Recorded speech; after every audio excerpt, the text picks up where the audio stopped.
नमस्कार दोस्तों। यह N C E R T की कक्षा 7 की पाठ्य पुस्तक है। ठीक है ना, ऑथेंटिक बुक है, सरकारी बुक है और परीक्षा की दृष्टि से महत्वपूर्ण है। तो चलिए शुरू करते हैं। क्योंकि लगता तो ऐसे ही कि कुछ नहीं है, लेकिन अगर समझ पे या फिर कथन कारण वाले क्वेश्चन आ जाएंगे ना, तो मामला गोल हो जाएगा। तो हर एक फैक्ट को, हर एक लाइन को आराम से समझते हुए, याद करते हुए चले। संचार माध्यम। ठीक, संचार माध्यम शिक्षकों के लिए। संचार माध्यम और थोड़ी है, बस यही है ना। संचार माध्यम, संचार माध्यम, संचार माध्यम। आज संचार माध्यमों और विज्ञापनों की छाप युवाओं के जीवन पर पूरी तरह व्याप्त है। बात तो सही है, चाहे उन्होंने इस सच्चाई पर गंभीरता से गौर करने का प्रयास किया हो या न किया हो। यह इकाई इस सच्चाई पर गौर करने के कुछ रास्ते दिखाएगी।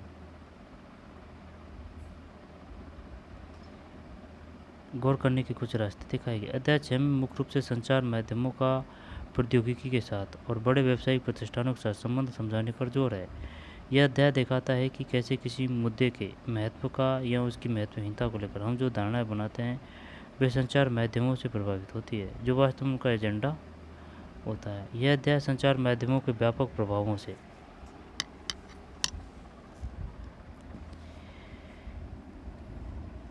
परिचित कराता है और हमारे जीवन से इन मुद्दों को जोड़ने का प्रयास करता है। अध्याय के अंत में हमारी यह अपेक्षा होगी कि विद्यार्थी यह पहचानने लगें कि वे बड़े व्यावसायिक प्रतिष्ठानों की संचार माध्यम में छा रही खबरों को तय करने में क्या भूमिका होती है।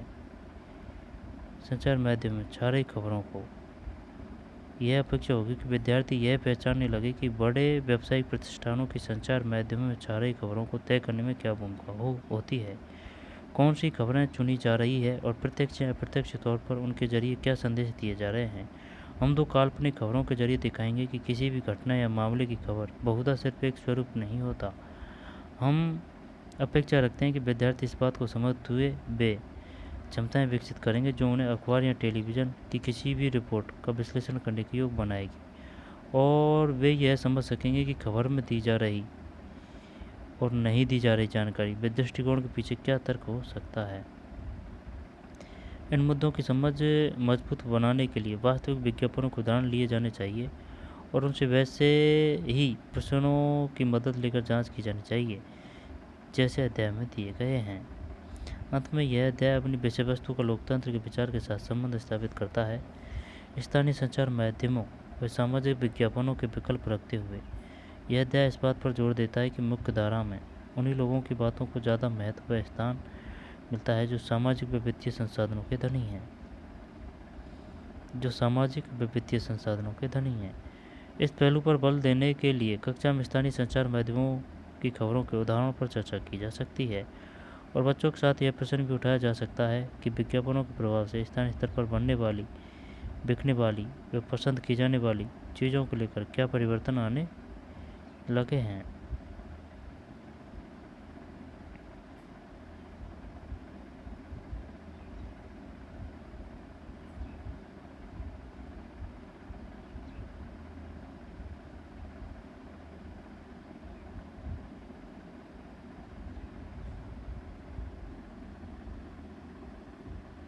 इन गुजरात कुछ बोर्ड लगा रहे हैं।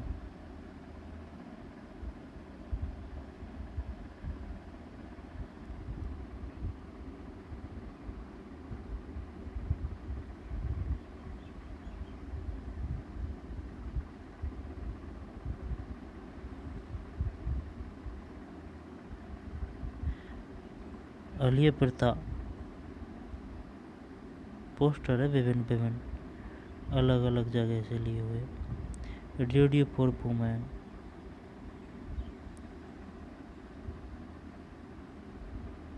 Book yoga.com RS300, domain registration, anti web hosting, cyber cafe. संचार माध्यमों को समझना। टेलीविज़न पर आपका पसंदीदा प्रोग्राम कौन सा है? रेडियो पर आपको क्या सुनना अच्छा लगता है? प्राय आप कौन से अखबार या पत्रिकाएं पढ़ते हैं? क्या आप इंटरनेट पर सर्फिंग करते हैं? आपको उसमें सबसे उपयोगी क्या लगता है? क्या आप एक शब्द को जानते हैं जो प्राय सामूहिक रूप से रेडियो, टीवी, अखबार, इंटरनेट और संचार के अन्य साधनों के लिए प्रयोग में लाया जाता है? यह शब्द मीडिया है। इस पाठ में आप मीडिया यानी कि संचार माध्यमों के बारे में विस्तार से पढ़ेंगे। आप जानेंगे कि यह कैसे काम करता है और कैसे हमारे प्रतिदिन के जीवन को प्रभावित करता है। क्या आप किसी एक चीज़ को याद कर सकते हैं जो आपने इस सप्ताह संचार माध्यमों से सीखी हो? स्थानीय मेले की दुकान से लेकर टीवी के कार्यक्रम तक जो आप देखते हैं, इन सबको संचार माध्यम यानी मीडिया कहा जा सकता है। मीडिया अंग्रेजी के मीडियम शब्द का बहुवचन है और इसका तात्पर्य उन विभिन्न तरीकों से है जिनके द्वारा हम समाज में विचारों का आदान प्रदान करते हैं। मीडियम का अर्थ है माध्यम, क्योंकि मीडिया का संदर्भ संचार माध्यमों से है, इसलिए हर चीज़ जैसे फ़ोन पर बात करने से लेकर टीवी पर शाम के समाचार सुनने तक को मीडिया कहा जा सकता है। टीवी, रेडियो, अखबार संचार माध्यमों के ऐसे रूप हैं जिनकी पहुंच लाखों लोगों तक है, देश और विदेश के जनसमूह तक, इसलिए इन्हें जनसंचार माध्यम या मास मीडिया कहते हैं। पृष्ठ 64 पर दिए गए कोलाज में से संचार माध्यमों के 6 अलग अलग प्रकारों को छांटिए। संचार माध्यम और तकनीक। आपके लिए संभवतः संचार माध्यमों के बिना अपने जीवन की कल्पना करना भी कठिन होगा, लेकिन केवल टीवी और इंटरनेट के विस्तृत उपयोग हाल ही में शुरू हुए हैं। इन्हें प्रचलन में आए अभी 20 वर्ष भी नहीं हुए। जनसंचार माध्यमों के लिए प्रयोग में आने वाली प्रौद्योगिकी निरंतर बदलती रहती है। अखबार, टेलीविज़न और रेडियो लाखों लोग तक पहुंच सकते हैं क्योंकि इनमें एक विशेष प्रकार की तकनीक का उपयोग किया जाता है। हम अखबारों और पत्रिकाओं की छपे हुए माध्यम के रूप में और टीवी तथा रेडियो के इलेक्ट्रॉनिक माध्यमों के रूप में भी चर्चा करते हैं। आपके विचार में समाचार पत्रों को छपे हुए माध्यम क्यों कहा जाता है? आगे पढ़ने पर आपको पता लगेगा कि यह नाम संचार माध्यम द्वारा प्रयोग में लाई जा रही तकनीकी से संबंधित है। दोबारा देख लें। अखबार, टेलीविज़न और रेडियो लाखों लोगों तक पहुंच सकते हैं क्योंकि इनमें एक विशेष प्रकार की तकनीक का उपयोग किया जाता है। हम अखबार और पत्रिकाओं की छपे हुए माध्यम के रूप में और टीवी तथा रेडियो के इलेक्ट्रॉनिक माध्यम के रूप में भी चर्चा करते हैं। आपके विचार में समाचार पत्रों को छपे हुए माध्यम क्यों कहा जाता है? आगे पढ़ने पर आपको पता लगेगा कि ये नाम संचार माध्यमों द्वारा प्रयोग में ला जा रही तकनीकी से संबंधित है। नीचे दिए गए चित्रों से आपको पता लगेगा कि पिछले सालों में जनसंचार माध्यम के इस्तेमाल में लाई जा रही तकनीक किस प्रकार बदली है और आज भी बदलती जा रही है। तकनीक तथा मशीनों को बदलकर अत्याधुनिक बनाने से संचार माध्यमों को अधिक लोगों तक पहुंचने में मदद मिली है। इससे ध्वनि और चित्रों की गुणवत्ता में सुधार आता है, लेकिन तकनीक इससे भी अधिक कुछ करती है। यह हमारे जीवन के बारे में सोचने के ढंग में परिवर्तन लाती है। उदाहरण के लिए आज हमारे लिए टेलीविज़न के बिना जीवन की कल्पना करना कठिन है। टेलीविज़न के कारण हम अपने आप को विश्व समाज का एक सदस्य समझने लगते हैं। टेलीविज़न में प्रचलित चित्र सैटेलाइट और केबल के विस्तृत जाल के माध्यम से अत्यंत सुदूर क्षेत्रों तक पहुंचाए जाते हैं। इसके कारण हम संचार के अन्य भागों के समाचार और मनोरंजक कार्यक्रम देख पाते हैं। आप टीवी पर जो कार्टून देखते हैं वे अधिकांशतः जापान या संयुक्त राज्य अमेरिका के होते हैं। आप जो टीवी पर कार्टून देखते हैं वे अधिकांशतः जापान या संयुक्त राज्य अमेरिका के होते हैं। अब हम चेन्नई या जम्मू में बैठकर अमेरिका में फ्लोरिडा के समुद्री तूफानी छवियों को देख सकते हैं। टेलीविज़न ने दुनिया को बहुत पास ला दिया है। 1940 के दशक में इलेक्ट्रॉनिक टाइपराइटर के आ जाने से पत्रकारिता की दुनिया में एक बड़ा बदलाव आ गया। पत्रकारिता 1940 इलेक्ट्रॉनिक टाइपराइटर है। इलेक्ट्रॉनिक टाइपराइटर संचार माध्यम और धन।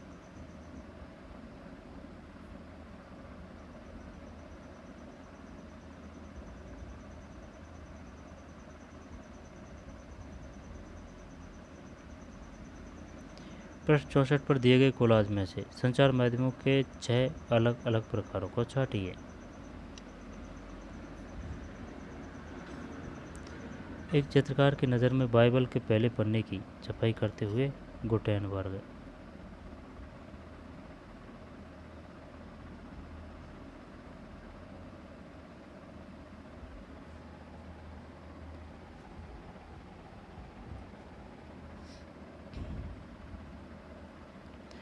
अपने परिवार के बड़े लोगों से पूछिए कि जब टीवी नहीं था तब वे रेडियो पर क्या सुनते थे। उनसे पूछिए कि आपके क्षेत्र में पहले टीवी कब आया था, केबल टीवी कब शुरू हुआ, आपके पड़ोस में कितने लोग इंटरनेट का प्रयोग करते हैं। ऐसी 3 चीज़ों की सूची बनाइए जो संसार के किन्हीं अन्य भागों से संबंधित है और जिनके बारे में आपको टेलीविज़न देख कर जाना है। संचार माध्यम और धन।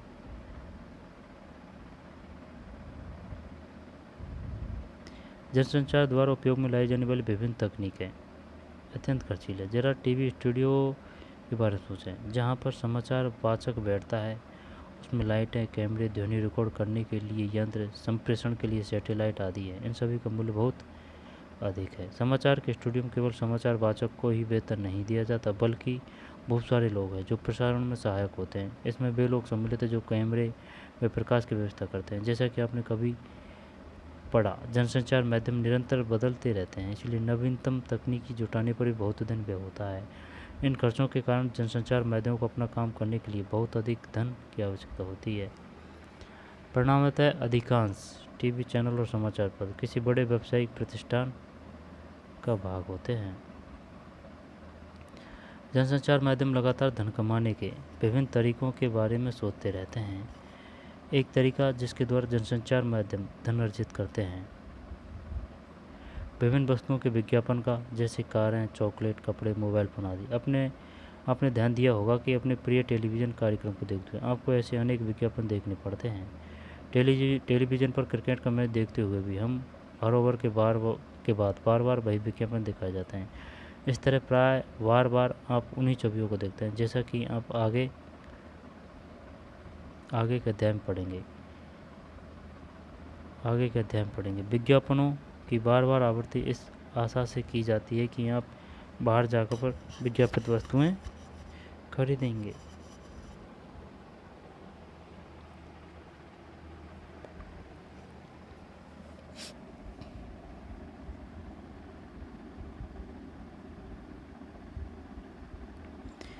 ये टीवी सेंटर है।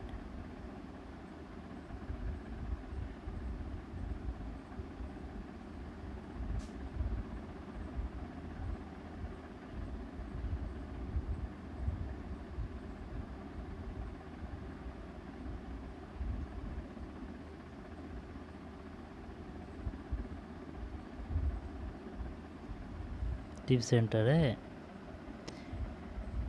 ठीक।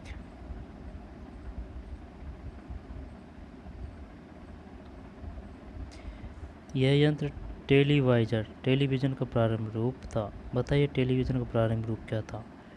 टेलीवाइजर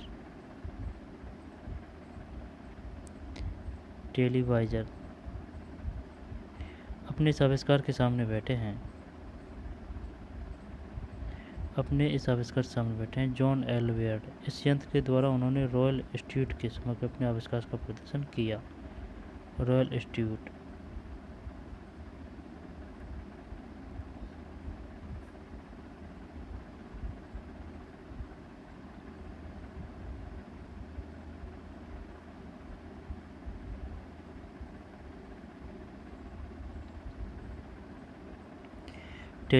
टेलीविज़न का प्रारंभ रूप था। अपने इस आविष्कार के सामने बैठे हैं जॉन एल वेयर्ड।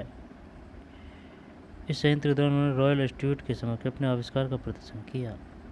अपने प्रिय टीवी कार्यक्रम के दौरान विज्ञापित होने वाले 3 चीज़ों की सूची बनाइए। एक समाचार पत्र लीजिए और उसमें दिए गए विज्ञापनों की संख्या गिनाइए। कुछ लोग कहते हैं कि समाचार पत्रों में बहुत अधिक विज्ञापन होते हैं। क्या आप सोचते हैं कि यह बात सही है? यदि हाँ, तो क्यों?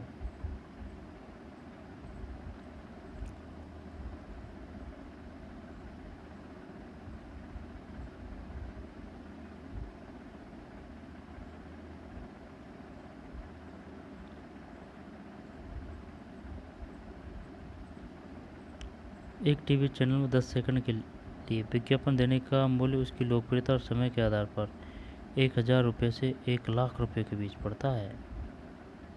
10 सेकंड के लिए 1000 रुपये से 1 लाख रुपये के बीच पड़ता है भाई। संचार माध्यम और लोकतंत्र। लोकतंत्र में देश और संसार के बारे में समाचार देने और उनमें होने वाली घटनाओं पर चर्चा करने में संचार माध्यम की भूमिका अत्यंत महत्वपूर्ण है। उदाहरण के लिए संचार माध्यमों से नागरिक जान सकते हैं कि सरकार किस प्रकार काम कर रही है। यदि लोग चाहे तो इन समाचारों के आधार पर कार्रवाई भी कर सकते हैं। यदि लोग चाहे तो इन समाचारों के आधार पर कार्रवाई है ऐसा वे संबंधित मंत्री को पत्र लिखकर, सार्वजनिक विरोध आयोजित करके, हस्ताक्षर अभियान आदि चलाकर सरकार से पुनः उसके कार्यक्रम पर विचार करने का आग्रह करके कर सकते हैं। जानकारी देने के संबंध में संचार माध्यम की महत्वपूर्ण भूमिका को देखते हुए यह आवश्यक है कि जानकारी संतुलित होनी चाहिए। आइए अगले पृष्ठ पर दिए गए एक ही समाचार के दो भिन्न रूपों को पढ़कर समझेंगे कि संतुलित संचार माध्यम का क्या तात्पर्य है। आइए अगले पृष्ठ पर दिए गए एक ही समाचार के दो भिन्न रूपों को पढ़कर समझेंगे कि संतुलित संचार माध्यम का क्या अर्थ है। अलग अलग पाठकों की पसंद को देखते हुए छपाई वाले माध्यम कई तरह की जानकारी उपलब्ध कराते हैं।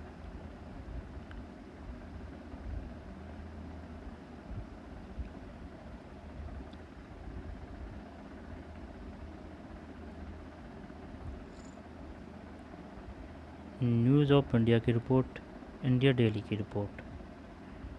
प्रदूषण फैलाने वाले कारखानों पर वज्रपात, विरोधियों द्वारा चक्का जाम, यातायात रोका।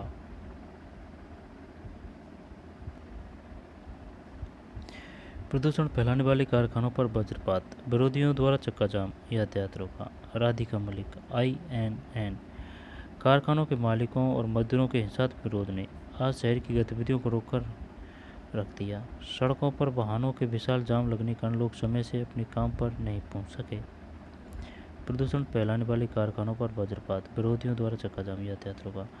कारखाना मालिक और मजदूर सरकार की प्रदूषण फैलाने वाली इकाइयों को बंद करने के निर्णय का विरोध कर रहे हैं। यद्यपि सरकार ने यह निर्णय कुछ जल्दीबाजी में लिया है, परंतु विरोधियों को काफ़ी समय से पता था कि इनकी इकाइयाँ गैरकानूनी है। इन इकाइयों को बंद होने से शहर में प्रदूषण का स्तर काफ़ी कम हो जाएगा। शहर के गणमान्य नागरिक श्री जैन ने कहा, हमारा शहर भारत के एक व्यवसायिक केंद्र के रूप में स्थापित होता जा रहा है। इसके साथ साथ यह भी आवश्यक है कि शहर साफ और हरा भरा रहे। प्रदूषण फैलाने वाले कारखानों को हटाया जाना चाहिए। विरोध करने के स्थान पर कारखानों के मालिकों व कामगारों को पुनर्स्थापना का प्रस्ताव स्वीकार कर लेना चाहिए। कारखानों के बंद होने से घोर अशांति, डेली न्यूज़ सर्विस। शहर के आवासीय क्षेत्रों में 1 लाख कारखानों का बंद होना एक गंभीर समस्या का रूप ले सकता है। सोमवार को हजारों कारखाना मालिक व कामगार कारखाना बंदी पर अपना कड़ा विरोध जताने के लिए सड़कों पर उतर आए। उन्होंने कहा कि इससे उनकी रोजी रोटी छिन जाएगी। उनका है कि गलती नगर निगम की है, क्योंकि वह आवासीय क्षेत्रों में लगातार नए कारखाने लगाने के लाइसेंस देता रहा। उन्होंने यह भी कहा कि उनके पुनर्स्थापना के लिए पर्याप्त प्रयत्न नहीं किए गए। कारखाने के मालिकों व मजदूरों ने कारखाने बंद करवाने के विरोध में शहर में 1 दिन का बंद प्रस्तावित किया है। एक कारखाने के मालिक श्री शर्मा ने कहा, सरकार कहती है कि उसने हमारे पुनर्स्थापन के लिए बहुत कार्य किया है, लेकिन जिस प्रकार के क्षेत्र में वह हमें दे रही है वहाँ किसी प्रकार की सुविधा नहीं है और पिछले 5 वर्षों में वहाँ कोई विकास कार्य नहीं हुआ है। आई बात समझ में?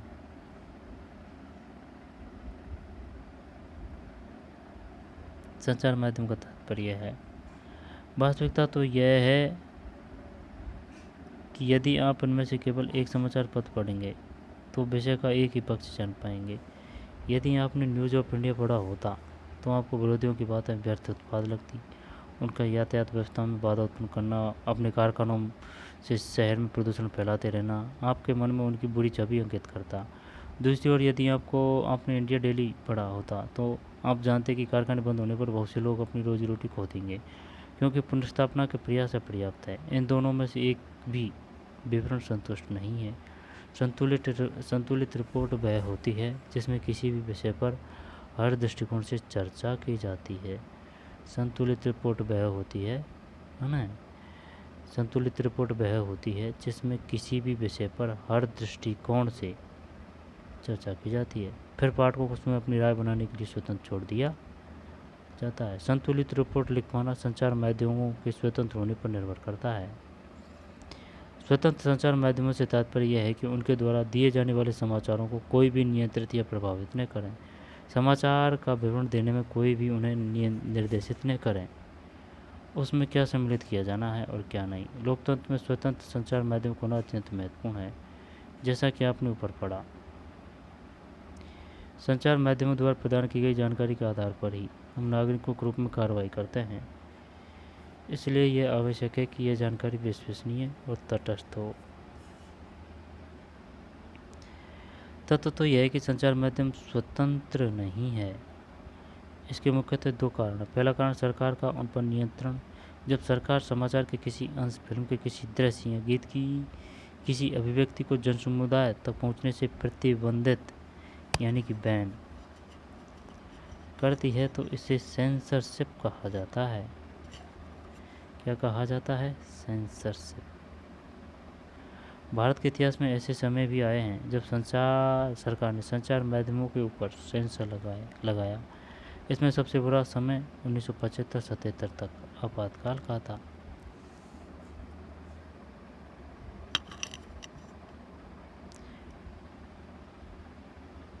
उन्नीस सौ 75-77 तक आपातकाल का था।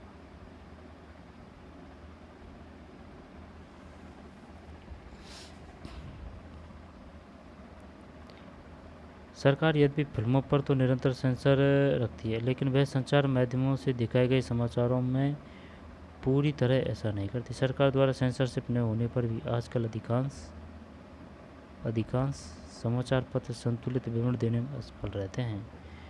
इसके कारण बहुत जटिल है। संचार माध्यमों के विषय में शोध करने वाले लोगों का कहना है कि ऐसा इसलिए है क्योंकि संचार माध्यमों पर व्यापारिक प्रतिष्ठानों का नियंत्रण है। कई बार किसी विवरण के एक पक्ष पर ही ध्यान केंद्रित करना इनके हित में होता है। कई बार किसी विवरण के एक पक्ष पर ही ध्यान केंद्रित करना यानी कि एक ही न्यूज़ दिखाना इनके हित में होता है। संचार माध्यमों द्वारा निरंतर धन की आवश्यकता और इसके लिए विज्ञापनों पर निर्भरता के कारण भी उन लोगों के विरोध में लिखना कठिन हो जाता है जो विज्ञापन देते हैं। इसलिए व्यापार से गहन जुड़ाव होने के कारण व्यापार से अब संचार माध्यमों को स्वतंत्र नहीं समझा जाता। इसके अतिरिक्त संचार माध्यम किसी मुद्दे के खास पक्ष पर इसलिए भी ध्यान केंद्रित करते हैं क्योंकि उसे विश्वास है कि इससे विवरण रुचिकर हो जाएगा। इसी तरह यदि वे किसी विषय पर ध्यान समर्थन बढ़ाना चाहते हैं तो भी मुद्दे के एक पक्ष पर ध्यान केंद्रित करते हैं। मसौदा तय किया जाना कुछ राह थोड़ी है।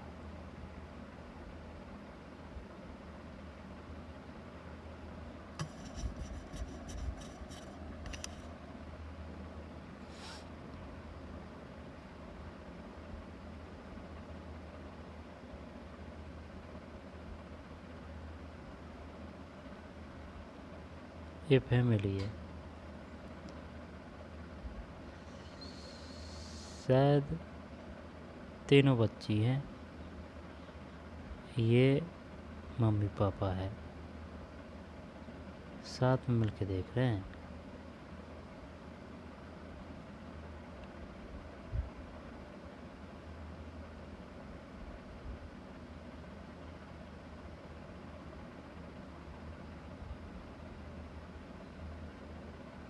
पुरानी टीवी है, पहले चलती थी टीवी, अब तो एलसीडी आ गई है भाई।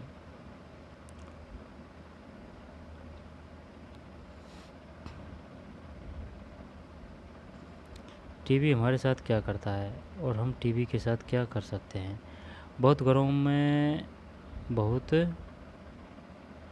बहुत से घरों में अधिकांश समय टीवी चलता ही रहता है। हमारे चारों ओर की दुनिया के बारे में हमारे बहुत से विचार जो कुछ हम टीवी पर देखते हैं उसी से बनते हैं। ये दुनिया को देखने वाली एक खिड़की की तरह है। आपके विचार में यह हमें कैसे प्रभावित करता है? टीवी में अनेक प्रकार के कार्यक्रम हैं। सास भी कभी बहू थी जैसे पारिवारिक धारावाहिक, खेल कार्यक्रम जैसे कौन बनेगा करोड़पति, वास्तविक जीवन को दर्शाने वाले कार्यक्रम जैसे बिग बॉस वास्तविक जीवन को दर्शाने वाले कार्यक्रम। सही है, लाइव चलता है उसमें। समाचार, खेल और कार्टून आदि। हर कार्यक्रम के पहले, बीच में और अंत में विज्ञापन होते हैं, क्योंकि टीवी का समय बहुत महंगा होता है, इसलिए केवल वही कार्यक्रम दिखाए जाते हैं जो अधिकतम दर्शकों को आकर्षित कर सकें। आपके विचार से ऐसे कौन से कार्यक्रम हो सकते हैं? उन चीज़ों के बारे में सोचिए जो टीवी में दिखाई जाती हैं या नहीं दिखाई जाती। टीवी हमें अमीरों के जीवन के बारे में अधिक दिखाता है या गरीबों के? हमें यह सोचने की ज़रूरत है कि टीवी का हम पर क्या प्रभाव पड़ता है। यह दुनिया के बारे में हमारे दृष्टिकोण, हमारे विश्वासों, हमारे रुख और मूल्यों को कैसे बनाता है। हमें यह समझने की ज़रूरत है कि यह हमें संसार का दूसरा दृश्य ही दिखाता है। अपनी पसंद के कार्यक्रम का आनंद लेते हुए भी हमें यह नहीं भूलना चाहिए कि टीवी पर्दे से हटकर भी एक उत्सुकता भरा बड़ा संसार है।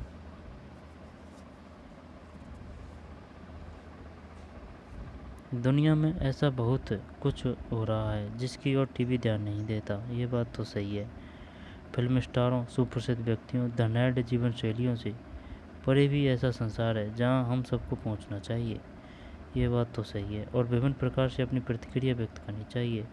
हमें ऐसा सजग दर्शक बनना चाहिए जो कार्यक्रम का आनंद भी ले और देखे गए और चुने गए प्रश्नों पर प्रश्न भी उठाएं।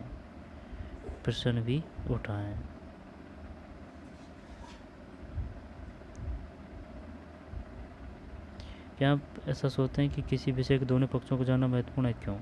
मान लीजिए कि आप किसी समाचार पत्र के पत्रकार हैं। अब आप उपयुक्त दोनों विवरणों से एक संतुलित रिपोर्ट तैयार कीजिए।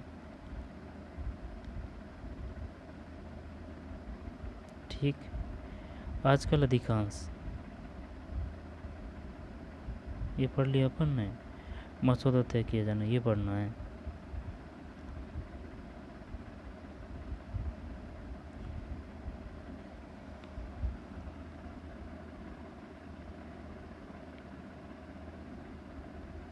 कारखानों के बंद होने से घोर अशांति, प्रदूषण फैलाने वाले कारखानों पर वज्रपात, विरोधियों द्वारा चक्का जाम, यातायात रोका। आगे चलते हैं। मसौदा तय किया जाना,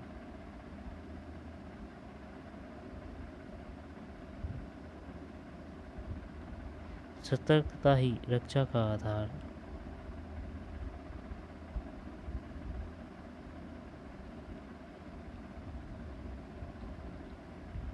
मसौदा तय किया जाना, इसको पढ़ेंगे बाद में। तो चलिए मिलते हैं नई वीडियो में। धन्यवाद।